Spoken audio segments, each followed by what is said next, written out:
Hey, welcome back to a special edition of Unleashing the Baseball Mindset with just myself and Coach Dylan Gautreaux. This is our Christmas Eve edition. So here we're going to addressing some common concerns. So fortunately, we've had a YouTube follower, I guess we call him that.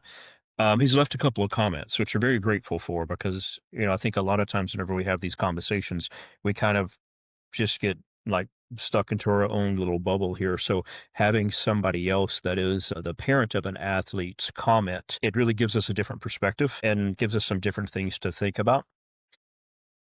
We've done 12 episodes now, and I think 12. And every time it does seem like we come back to parents creating a bit of an issue. And it's parent expectations that a lot of organizations and coaches are trying to meet. Expectations can't be met. Maybe some parents don't have the right expectations or whatever. And we recognize that we do come back to that.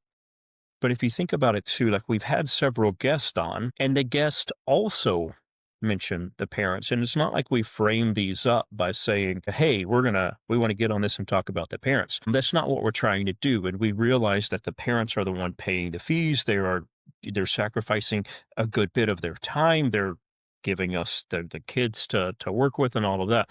So we recognize that, but it's not just coincidence that everything kind of comes back to having to manage and mitigate parents, especially whenever you're working with youth athletes. So in this one, we want to talk a little bit about that. And we want to talk about, perhaps reframing some of those parent expectations. And I think Dylan does a really good job of this, from what I've learned about how he works with his teams, but I'm sure not all coaches do. So that's one thing we want to talk about. But then also the business side of this. Baseball is a business, yes, but if you really look at the cost of things and expenses, coaches anyway are not making a lot of money. So somebody mentioned there was a comment about it should be less of a cash cow.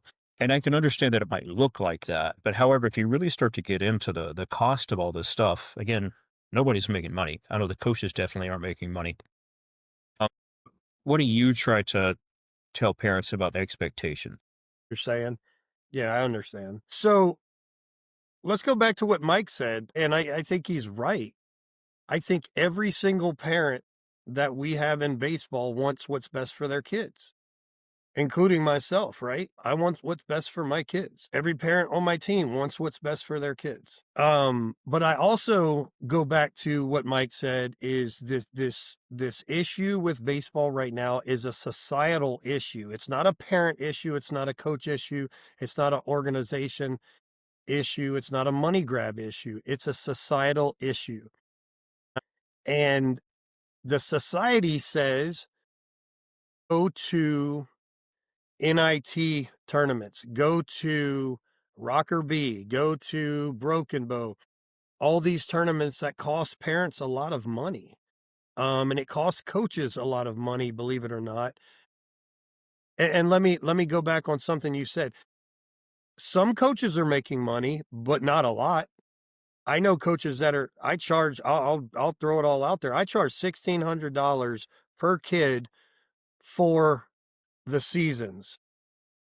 These seasons end up costing me a lot more than $1,600 per kid.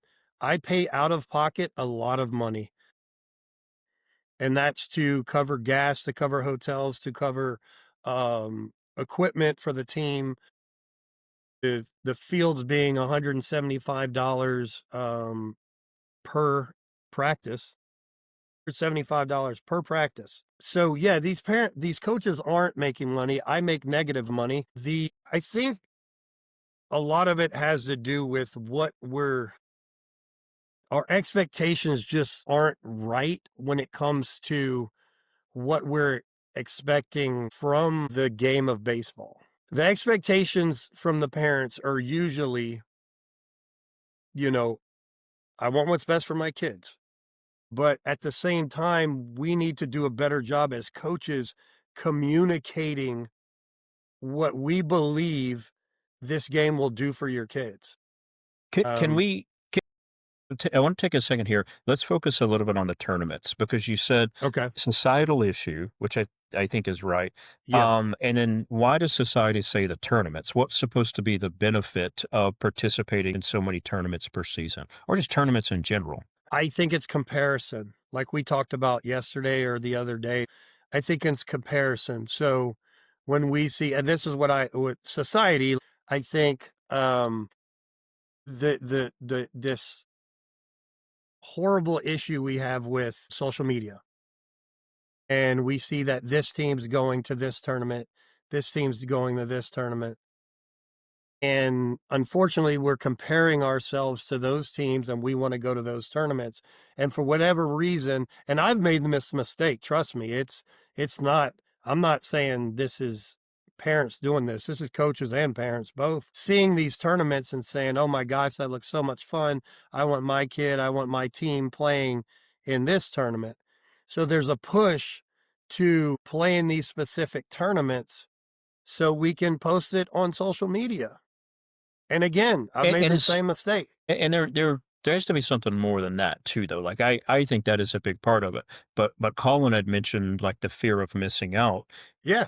Is there an expectation or do people believe that if they don't go to these tournaments, then their kid's not gonna get seen or something like that Um, too? I think parents are starting to real for the most part, you will have some Yahoo parents in like 9U that think that their kids are getting seen, but parents the critical thinkers, they understand that their kids aren't getting seen at 9, 10, and 11U, okay? Um, we'll use Chad Durbing for an example. He was getting looked at when he was 13, 14. That was an anomaly, right? That was an anomaly. Not many kids are getting looked at that early anymore. Back in the day, it was different, but yeah, I don't think it has to do with their kids getting seen by any type of scout or anything like that because that they're not out there. I think it's more of comparison. It's just comparison with other, like let's say they have a friend that is going to Rock B this weekend with their kids with another team. They're seeing that and they just want to go. They want their kids to be there. If you dig deep and you think about, are they getting any better? Are they playing better competition? I mean, there's really no, you could stay in DFW and do all your tournaments in DFW and see the best of the best. Now, granted, let me take that back. Not the best of the best. If you go down to Southern Louisiana and play some of those teams, if you go down to Florida, play some of those teams, SoCal, there are some other states that are slipping my mind, but yeah, you're going to see better teams, but there are teams that are just as good in the DFW area, right? As a whole, if you go to an NIT tournament, let's say in Bossier City, Louisiana, or Baton Rouge, Louisiana, if you go to one of their traction tournaments, you're going to see some great teams, right? But are the kids getting any better because of that? I don't think so. I think you're going to see, good enough competition in DFW to be able to get better and work on the things that you need to work on as a team to satisfy your needs, right, for your kids. And I think I mean, talking about that, I keep thinking about, I can't remember if it was Colin or Mike. I think it was Colin said Mike had done this. But the shortstop, was it a tournament or maybe over the weekend? Like this one shortstop only got 3 ground balls in the tournament. And Yeah, then yeah, if you think of like, is the tournament making me better? Absolutely not. Because you're like maybe there is some experience there that you're getting, it's different competition and stuff like that. But if right, you look at, especially for younger athletes where mindful repetition matters, well, you're not getting that at a tournament. If anything, you might be getting a little bit worse at a tournament because you're dead on. missing time that you could be playing. Yeah, dead And I on. think that's a big part of it. That's a big part of the communication that I have with my parents, and let me be straight. I don't there has been some banter on parents in some of our podcasts, and I wanna be straight here. I've been blessed with some phenomenal parents. I'm not talking about my parents. Now, of course, every team is gonna have a set of parents that, it just doesn't work out. It's best to part ways. And I've definitely had some of those, but my parents are freaking great. Like I was listening to Colin the other day talking about, I think his last 3 seasons, he's been blessed with some just unbelievable parents. And I have too. I have parents that help me out with stuff.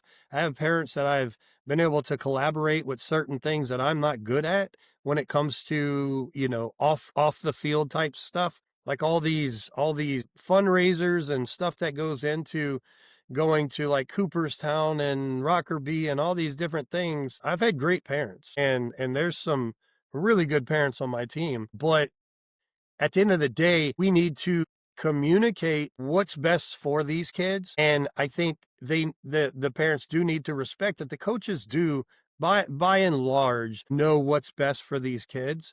And it's not playing in specific tournaments. It's making sure that they're getting those mindful repetition like you're talking about. And it's about practicing more and playing less. I think scrimmages are great for teams because you can stop a scrimmage and focus on, let's say, a mistake that was made and say something about it and have them, think about it. Okay, that's what I should have done instead of this. That's teaching the kids. We can't do that during tournaments. You can't stop a game and coach them, right? So the Mhm. tournament is great for learning how to compete, like we've talked about before, but playing so many tournaments over practices is where that miscommunication is coming. Um, and the fact is like these kids learn so much in practice, you know, Mhm. and there needs to be more of that. Like if I could and the parents could, I would want to practice 4 times a week.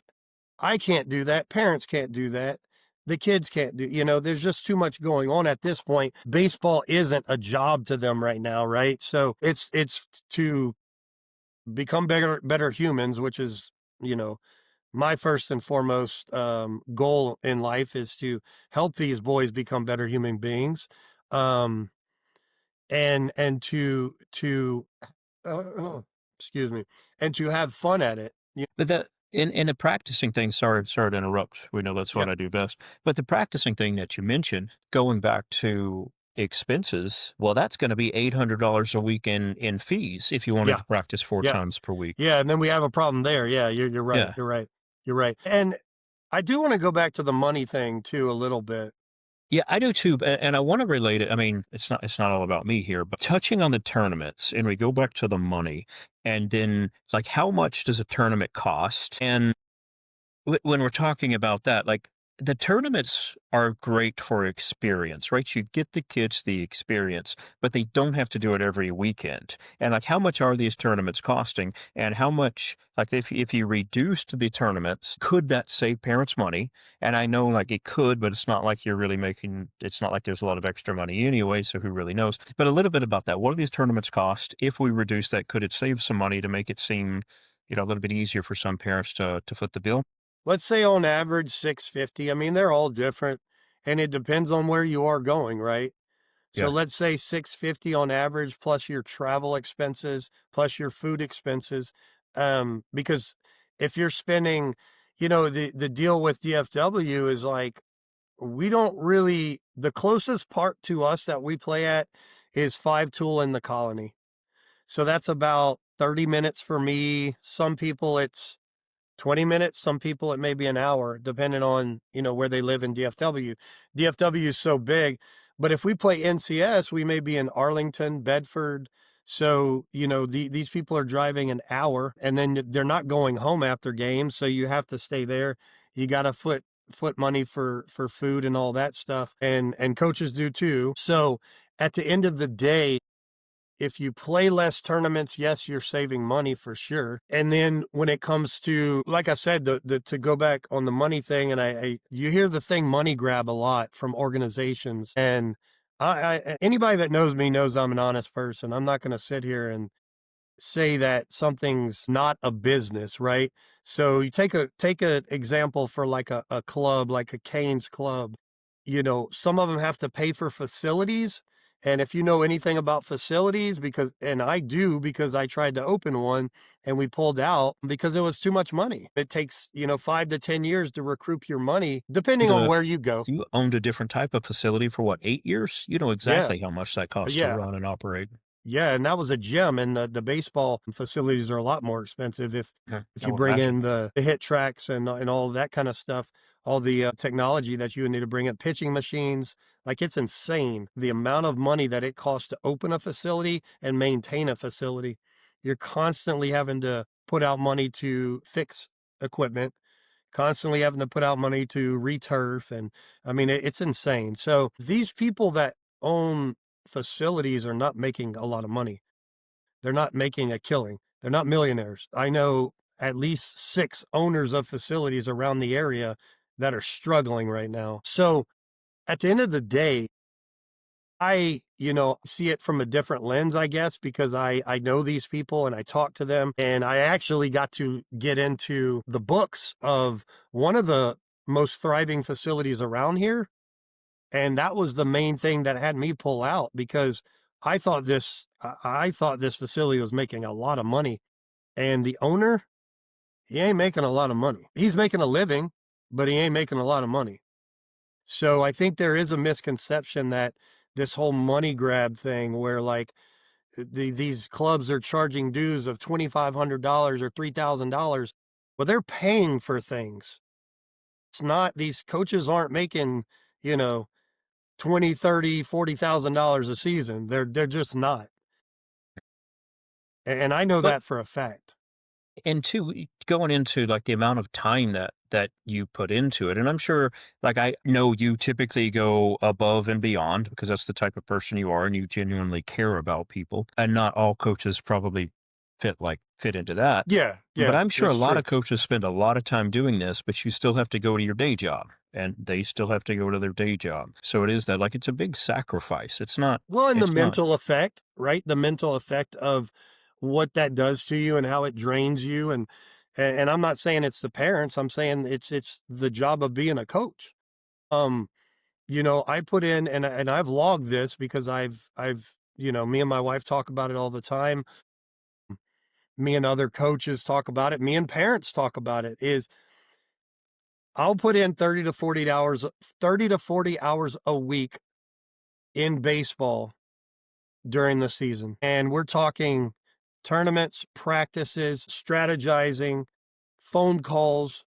I mean, I take a bare minimum of 40 phone calls a week, and not just to parents, but other coaches, and talking and strategizing. And we're talking a lot of hours, a lot of sleepless nights, after or before my job, putting into these teams. And that's what I think most people don't understand until you walk in their shoes and you actually do it the way that we do it. There are coaches that are able to just kind of shut it off, and they don't take calls from parents, or they won't really strategize until Friday night before the tournament. I'm not built like that. I can't do that. My anxiety doesn't allow it to me. And like you said, I care for these kids and I want to get these kids to the next level because every kid on my team says they want to play high school, they want to play college, they want to play in the MLB. Now, will they do it? It's up to them. But Yeah. at the end of the day, I want to give them every chance possible to do it, so I want to get them the best training that I can get them outside of what I'm doing. If I know trainers or training camps that they can go to help them, get better at their game, I'm going to do that. Like I have my kids this season in January, the whole month of January, they'll be doing the strike program. And that took a long time to get the prices right, to get the coaches right, and everything. It took me about 6 months to get that straight. People don't understand those things, right? People don't see those things, and that's fine, but I think that parents do need to understand that and understand what we go through as coaches. And I get okay, we're putting out $1,600 for our kid, so there should be some communication and some collaboration. Well, no, not necessarily. There should be communication, yes. But that communication is, here's what I'm going to do for your kids. Here's what I think is best. Here's what I know works. And here's my map. Here's exactly what I'm going to be doing throughout the season. I give a budget to my parents. We don't have to do that, and we're not necessarily supposed to do that. but I give a budget and tell them what everything goes to. So there's no question in what I'm doing for my team. And at the And end then of the so day, go ahead. I don't I'm trying to shift gears here if you want to finish that thought, but this does kind of get us into those expectations of, okay, so parents expect, based on what I'm hearing, they want the best for their kids. Yes, they want their kids to get better. They want their kids to get these opportunities. They want the experience. And so many parents, let's say, seem to think that's in these tournaments, but expectations just sort of be misaligned to where no, yes, we will participate in minimal tournaments for that experience, but what we're really going to focus on is development. Yeah. And then what would that development look like? Like, I guess in my head, I'm thinking more of like the practice and fundamentals and things like Yeah. that. But The practices, the repetition, the biomechanics of swinging a bat, the biomechanics of pitching a baseball, of catching, of fielding, and then do you also include that in stuff you send to parents? Like, do you send parents almost like a development map? I don't know when that came into my head, but like as far as you have a 10-year-old, and these are the things that we're going to work on this season to help him develop so he can go play at that next level. Is that included? I do that along the way. So as we're working on things, I send videos. I'm constantly sending videos out to parents and kids. I've now I implemented what Chris did. I'm talking to the kids now that they're 12U, and I send them videos, and then they send me videos back of what they're doing. And then I correct what needs to be corrected in their videos. So I'll do video analysis for them. And the parents, like I already talked to the parents. We haven't even started our season. We're on break, but I've already talked to the parents about, listen, I'm going to be communicating with your kids now, and I'm going to be sending them videos and things that I need them to be doing. And I need you to be checking those phones and make sure that you're following up with that. Okay, and I mean that's good collaboration. Collaborating with Yeah, the parents to help with that. yeah, collaboration in that way. Yeah. But I think the whole collaboration on I think what the idea is to collaborate on, what their kids do and how many tournaments we're playing, all that. That's kind Yeah, of where my mind's going. It's like, no, we need to focus on the collaboration of okay, here's what your kid needs to be doing in order to play this position or to make it to the next level, whatever, right? That's the collaboration that needs to happen. It's not about, hey, yeah. we should have done this in this game, or we should have done that, or, we need to be playing this tournament or that tournament. That's not the collaboration that's going to happen. Yeah, yeah. Do you ever get anything, or what I think of with that too is like playing time? And I've seen this. I've mentioned before. My sons are very young, right? So it's different, but we still have some of those parents. And I'm assuming you get a lot of that. Of like, well, Johnny needs to be playing more, and then and he needs to be playing more at first base. And you're like, well, wait a minute. No, I'm the coach, and he doesn't. Maybe he needs to do something else. And I'm assuming too that's probably not the collaboration you're talking about either. That's where the Yeah. parent needs to let you coach and them support you. Yeah, I don't get that anymore. That's usually at the younger ages. You have that a lot at the younger ages, but I think we've done a pretty dang good job of rotating kids. We probably rotate kids more than others do. And that would be, it's funny because you will get the parents that will ask you about why are we rotating kids so much when we're wanting to win this game, or on a Sunday, why are we rotating this kid to that position when we're trying to win on Sunday? And my response is always, well, I'm trying to develop these kids. Like, I'm trying to get them better. I'm not necessarily trying to win. I don't like to lose, and my parents know that. And that's why when we do lose, I'll have a talk with the kids and we go over the goods and the bads, and then I go straight to my truck and I got to think about things for a while. But I absolutely hate to lose, but at the same time, I've got to check my ego and know that this isn't about today. This is about that next step. This is about high school ball. Yeah. And I think those conversations are pretty much gone by, let's say, 11U. Because I mean, even at 12U and U to a certain extent, I think kids need to be playing different positions because, like me and you always talk about, if they're pigeonholed, we're never gonna get to their full potential if they're pigeonholed into one position. Yeah. But yeah, I don't see that anymore. Like let's say a kid's sitting maybe more than another kid. You may get a call and it's a pretty civil conversation usually is like, "Hey man, I'm not trying to be that parent, but I'm just curious." Yeah. And I'll entertain that all day, because they're never coming to me and saying, "My kid should be doing this or my kid should be doing that." That's not happening anymore. Mhm. It's usually the case is like, "I know my kid's not the best at this, but can he get more, playing time there? Or is there something that he can do outside to get better at that?"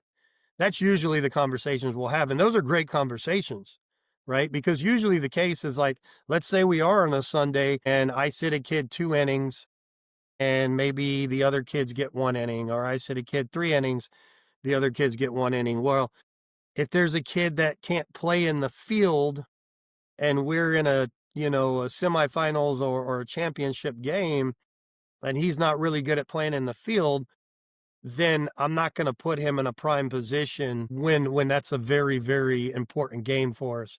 But on Saturdays, we will, Yeah. so they just a lot of times, the parents get it, I think, by this age, but there are some here and there that you just have to explain to them, like, "Look, this is high level baseball now, and embrace where he is and make sure that he's working on the things he needs to be working on, and we'll get him in there once he shows us in practice that he can do it, we'll get him in there." So, And I think, again, it's like, I think we talked about this yesterday. If you get a parent alone and talk to them about this stuff, they would agree. But whenever you get them, it's actual game time, or you get a group of parents together, for sure. the agreeing seems to go down. But when you talk about development, and we've mentioned it over and over and over, this is a losing sport. So you have to, I mean, I think about, again, for my son being 6, the very best thing for him is to lose every single game. I honestly believe that. So that way he can sort of separate, or it gives all of the players an opportunity to realize that the outcome of the game does not identify them as a person or a player. And Yeah. you can't do that if you're focused on winning and if you're winning a lot. And that's really the thing. Like you get some of these kids, and we see it a lot in other sports. I think or Chad mentioned, like, one of the benefits of playing basketball was that that's where he learned this. Yeah, he got his But if teeth you kicked in. Yeah. yeah. Well, if you get these kids and they're winning, winning, winning, winning, winning, winning, winning, that's not setting them up for success. Yeah. They get to college, or they get to that next level, and they're defeated really, really quickly. So teach them that. And yeah, don't, I'm not saying you ever lose a game on purpose or anything like that, but I would think it doesn't matter what the game is. You rotate somebody in there, even if it's not their strong point, because that's a part of life. And then that's where you're working on that development, and they just kind of have to deal with it. I think the same thing with riding the bench for a couple of innings. They're gonna have to do that at some point. So Yeah. why not give them the opportunity to learn how to support their team and to learn how to, cheer from the sidelines and that type of stuff. But I think that's kind of an expectation thing too. Is you get somebody where their kid's pretty good, and the parents like, man, we needed him out there to win this game. You think, well, no, he probably needed to be on the bench a little bit to help learn how to support Well, let's the. let's let's just this goes along with exactly what you're saying, what Mookie Betts said in this podcast that I was watching. Learn to love the process and not get lost in the results. Don't force results, right? And that's why we want to practice more. We want to force them to make errors. We want to force them to fail and see what Yeah. happens. Make them get so immune to failing that they're able to get right back up and it not bother them. Then all of a sudden they're not failing anymore.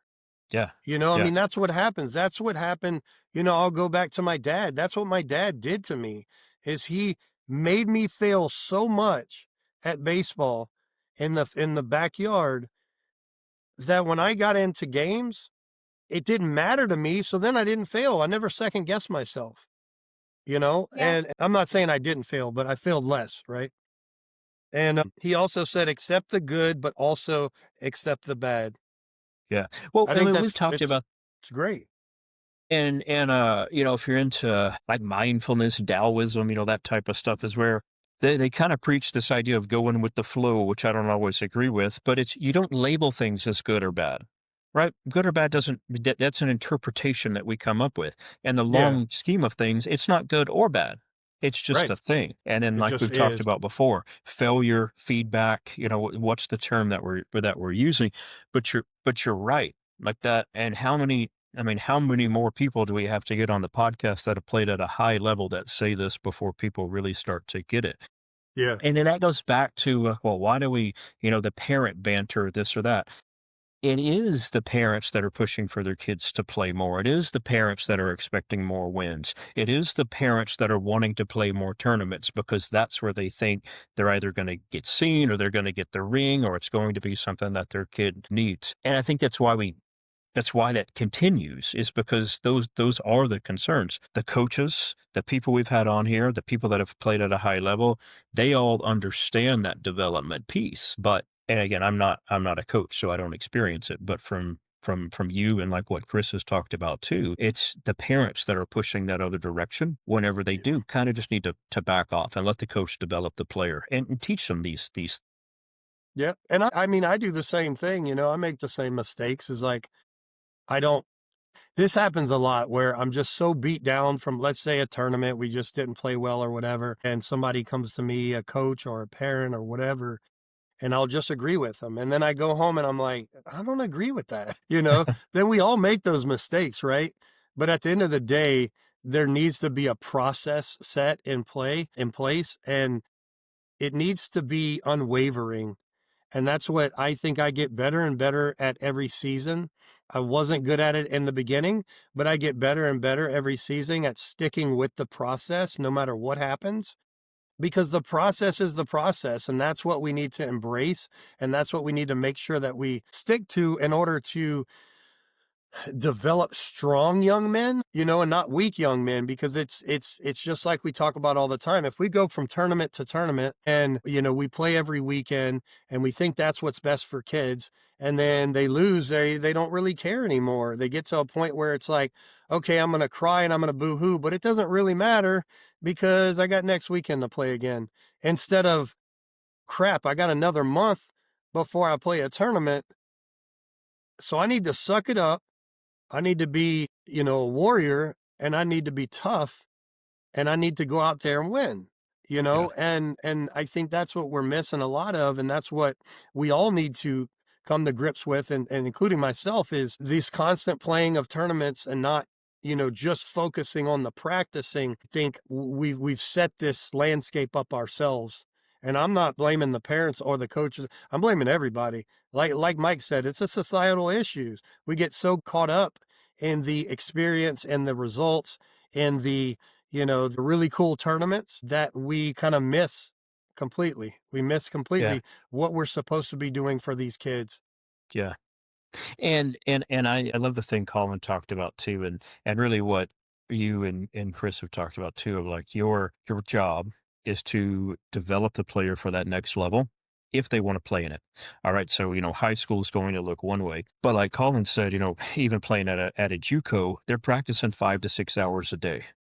And then just that alone, if you talk to parents about that, all right, you wanna collaborate. Well, let's talk about player development. And I'm gonna teach your son to love the process. So whenever he gets to college, that practicing 6 hours a day is not a big deal to him. But I think that would be another one. You already kind of alluded to this, right? If you were to try doing that, with 13-year-olds, not saying they need it, by the way, Yeah. Yeah. but that's one of those things of like parents are going to be like, no way, no way we're going to do that. We're going to go play with this team over here that's not going to, have those strict requirements and is going to play fewer tournaments. We're going to go to more tournaments, practice less because that's what we think our kid needs. But then Yeah. that kid gets to college and all of a sudden it's just like a slap in the face because he's got to relearn how to work or learn how to work from Well, the first place. and I'll say this too. I'll throw this in there because I've had some communication with some coaches that I totally disagree with, that do believe their kids need to be playing every weekend because that's what teaches them. And I don't want to get too far into it because anyway, that there are coaches, a good bit of them, that really think that these games are more important than practices. And even in practices, they want to do intra squad. They want to play games during practices. I don't think that part's wrong. I think what gets me, and I'm trying to think about this from the whole the skill acquisition, the sports psych side. A game, singular game, once a week, twice a week, I can see that being advantageous. It's a No, that's not tournament. It's a what I'm tournament talking where about, though. if they go like to a Saturday and they're there all day Saturday and all day Sunday, and it's all tournaments and they're not getting that much experience, I don't think that's beneficial. If they could go like our little rec league and on a Thursday night he plays one game, last about an hour, I think that's great. But that's not what y'all are No, that's doing. not what I'm talking about. I'm talking about Yeah. they want to play. They truly believe that playing every weekend is what gets the kids better. In a tournament, to Yeah. specify that. Yeah, playing every weekend as in a tournament. And I'm talking from a club ball perspective. So you don't play league ball, right? I'm talking tournament ball every weekend. And in their practices, they'll go and play intra squad. Now, intra squad's okay, but there's only so much coaching you can do in intra squad. You're not Yeah. working Yeah. on fundamentals. You're not working on field to ball. You're not working on biomechanics, how to swing a bat. You're not working on that during intra squad. You can't. Yeah. So intra Yeah. squad is just you're playing your own team, right? And I think Mhm. that's good every once in a while. I think once a month is good to do that, but to do it every single week, because we actually this is a huge mistake that I made was I listened to one of the parents and they said they need more live action. And I said, okay, maybe you're right. And I went against my process. We did that for about 2 months and the team was horrible. They were horrible. Tournament play, they lost it. They lost it. I went back to my bullpens, my fundamental work, my situational work, my biomechanics work in the cages, and all of a sudden we got better. So I went against my own beliefs and Yeah. listened to a parent, collaborated, and it was completely wrong. I shouldn't have But done did it. you I'll never do but it again. did you listen? Did you collaborate and listen? I stopped, collaborated, and listened. That's what I did. I think that's another thing that's come up so much that I wish we could really drive it home is fundamentals. Hours and hours and hours of fundamentals, like hours of ground balls. And Chris said it best too, talking about some of the stuff he read in the Navy SEALs is like, you don't practice until you get it right. You practice until you can't get it wrong. Well, let me stop you there. I was going to make a point about the same thing that you said earlier about Colin bringing up the college practices, right? High school, same way. You're not practicing 4 to 6 hours, but you're practicing every day, right? What are we practicing at those high school and college practices? It's not playing games. We're not playing games. We're not intra squadding. We intra squad for a season, like during fall, you may do some or you do intra squad during the fall. But your practices are 4 to 6 hours of fundamentals, catching ground balls, working on plays, working on double plays, working on balls behind you, balls to your left, balls to your right, hard balls hit forward, slow rollers. You're working on all the fundamentals of hitting. The catchers are with their catching coach. You are working on the fundamentals of baseball until you cannot get it wrong. Exactly what you just said, right? That's what these kids need. Now, of course, it's not every day, it's not 4 to 6 hours, but they need to start preparing for that. And they need to start practicing at home. And that's what we're seeing less and less of these days is practicing at home or going to the batting cages and practicing, in the cages wherever on their own. So that autonomy that you talk about all the time of where the kids get to decide what they're going to do, it's not happening as much, right? So that's why I implemented the sending videos and making sure they send me videos back so I can make sure they're doing that. Because if they're truly passionate, like they say, if they truly want to play high school, like they say, they truly want to play college, like they say, MLB, like they say, they got to be doing these things. Yeah. They're 12 years old now, and that 12 to 13, like we talked about before, that's that area where they either are going to make it or they're not. They're Yeah. gonna decide they have the passion or they don't, and they There need to be is doing these things. There is that research I've mentioned a couple of times by Anders Ericsson. So Anders Ericsson was a psychologist that became known as the expert of experts because he tracked so many in a variety of different disciplines for so long. And he says the one difference between people that are really good, and this is musicians, rock climbers, soccer players, like it's any variety of things. The one difference that separates the good from the very best is the number of hours spent in soul practice. So this is, even if you're on a team sport, it's the amount of time you spend practicing by yourself. And in most of those cases, they were working on their weaknesses, but it was just them and their thoughts in whatever their discipline is practicing. It's not with a parent, it's not with a teammate, it's not with anything else. And again, that's what's missing. I know sometimes, like in baseball, it can be tough. Like you might need somebody to throw you some pitches or to Yeah, throw you yeah. ground balls. Like I get it. I get how, there would have to be somebody else there. But to your point, that's the thing that's missing is people aren't doing that. One other thing I'll add to that is something I loved that Kobe Bryant said. He said that, just imagine if you took at a young age, if you practiced 1 hour a day, every day, in the next 2 or 3 years, how much better you're going to be than everybody else because they're not doing that. And Yeah, this wasn't yeah. 4 to 6 hours a day. This wasn't that. It was just 1 hour every day. And That's what I think is fair for yeah, kids, the kids in baseball. And you bring up a good point, like, you can do so many things by yourself for baseball, so many yeah, things. I mean, you can literally throw a tennis ball with a bare hand up against the wall, and there's nothing better than that in yeah, learning how yeah.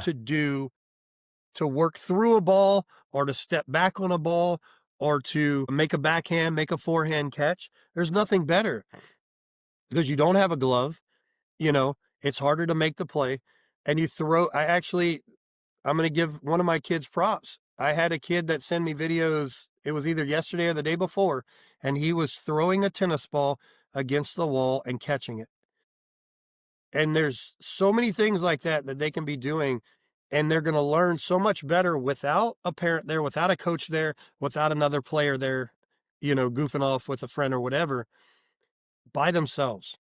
Yeah. Well, we There's used so to, much of that that needs to happen because they don't have that feedback or external stimuli, so it's all in their own thoughts, right? So they're gonna think about it more, "What did I did do wrong?" Instead, instead of having, hopefully, like, a pair well, I mean, what else are they gonna do? If what I immediately start thinking with most kids, and I see this kind of in the sport that I participate and much more. That, like listening to music, they have TikTok going, right? So they're going to do this a little bit, and then they'll look at that. It's not that music is wrong, but if you're paying more attention to the music than you are the task, then it's Yeah, not the same transfer of learning that occurs. But that would be the thing with the younger generation is get the music off, get your phone out of there, right? If the phone's recording, that's one thing. But there's a lot of good evidence too about like go lock the phone up inside the house so it's I not need them even to around. record, though. Yeah, I but then wanna there's see that. that they're There's doing that it. part. But let me ask That you part's this, beneficial. what do you think about putting a mirror in a garage? I love it. I love the idea of a mirror. I don't know, and again, I I thought think about about it that from my last night. sport. I think about it from my sport to where there's you can watch a lot of the action, right? Like I don't necessarily have to pay attention to a target. And a mirror, you get instantaneous feedback. And there's like there's an error correction loop. And if you can minimize the amount of time between error and correction, you can speed up the learning process. So if they're working on swinging a bat and they can watch that and they have to know enough about what they're trying to do to know that they're doing it wrong. Like that's kind of the first thing, right? We don't want to reinforce that bad habit. But if they know what ideal or what they're going for looks like, and they can identify that immediately and correct it, I think that's the best way to try to work through something. Yeah, and there's less distraction that way. Yeah, I like that. But all right, Okay. so let's do a recap here. It is the parents' fault is what I have written down. Jack, Mr. Mehoff, I hope you made it this far. We respect the parents. The parents pay the money. The parents sacrifice a lot of time, and that says a lot about their commitment. The expectations of return of investment should be developing the player, developing the youth athlete for the next level. And we have to trust that the coach knows the process to do that. That's another big thing in a lot of Anders Ericsson's work is the coach does know that next level and that next step. And you have to trust that. So that's what expectations of parents should be more of that player development, trusting the coach. The less tournaments, because I don't want to say that. Tournaments is not where development occurs. Experience occurs in the tournament, but that's not development. So if there are fewer tournaments, then that should be a good thing. The other thing here comes down to expenses. And I know you do a good job of this, but just understanding, bless you, or the Lord blesses you. I don't bless you. God bless me. Understanding that the expenses, the fees, all of that, it's not making anybody rich. It's just paying to get down the road. And so it's not a cash grab. It's just stuff's expensive these days. I pay $3 a gallon for diesel. Yeah. Yep. And if we're driving all over, like stuff's just expensive, so that's what it costs. Anything I missed there? Yeah, I kind of want to. Maybe we can do this on another podcast, but I do want to talk about the money grab myth from a club perspective, not just from a coach's perspective, but from a club perspective too.